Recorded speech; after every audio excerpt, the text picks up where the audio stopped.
આગળ આવનાર વચગાળાના બજેટથી બ્રોકરેજ હાઉસ શું અપેક્ષા રાખી રહ્યા છે તેની વિગત લઈએ ને આપણી સાથે વિગત શેર કરવા સહયોગી પ્રીતિ દલાલ જોડાઈ ગયા છે। પ્રીતિ, જણાવો શું છે બ્રોકરેજ હાઉસની અપેક્ષાઓ?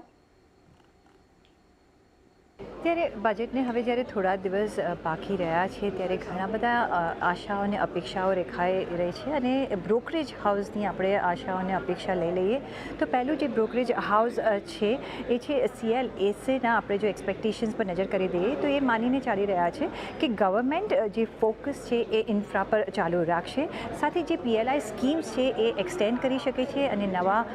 જે એરિયાઝ છે એમાં પણ ઇન્ટ્રોડ્યુસ કરી શકે છે, જેમ કે હેન્ડીક્રાફ્ટ્સ હોય, જ્વેલરી હોય, લેધર હોય અને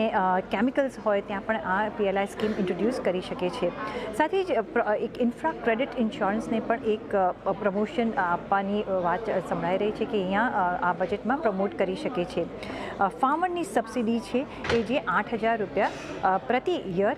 ઇન્ક્રીઝ થઈ શકે છે એમ પણ એ લોકો અપેક્ષા રાખી રહ્યા છે। ઇન્કમ સપોર્ટ જે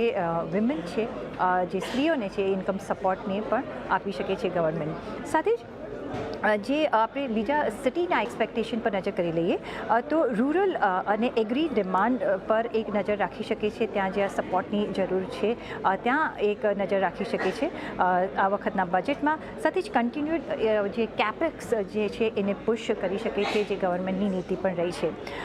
PLI સ્કીમમાં પણ વધારો થઈ શકે છે એમ સિટી પણ માની રહી છે અને એક્સાઇઝ ડ્યુટી અને એક્સાઇઝ કટ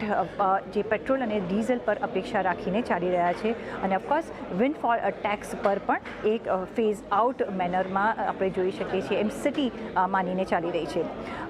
મોર્ગન સ્ટેનલીના એક્સપેક્ટેશન પર નજર કરીએ, એની આશા પર નજર કરીએ ઇન્ટરિમ બજેટથી, તો એમને લાગે છે કે એક પોઝિટિવલી આપણે ઇફેક્ટ જોઈ શકીએ છીએ અને એના માટે મેજર્સ જોઈ શકીએ છીએ રૂરલ ઇન્કમને વધારવા માટે અને સાથે જ હાઉસિંગ સેક્ટરને પણ અને સેલરીડ ક્લાસને પણ એક બૂસ્ટ મળી શકે છે, કોઈક એના માટે પ્રાવધાન આવી શકે છે। અને સાથે જ જે લાસ્ટ પોઈન્ટ છે એ છે કે કન્ઝમ્પશન ગ્રોથને